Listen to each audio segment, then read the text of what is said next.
Hi, in this video I am going to show you how to install GCam on your Nokia G310. Step 1. Visit our website by clicking on the first link in the description.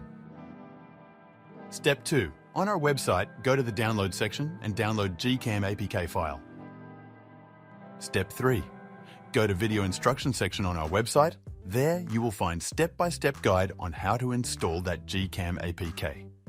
That's it. Don't forget to visit our website for complete instructions and APK file. Lastly, here's some GCam versus stock camera app comparison.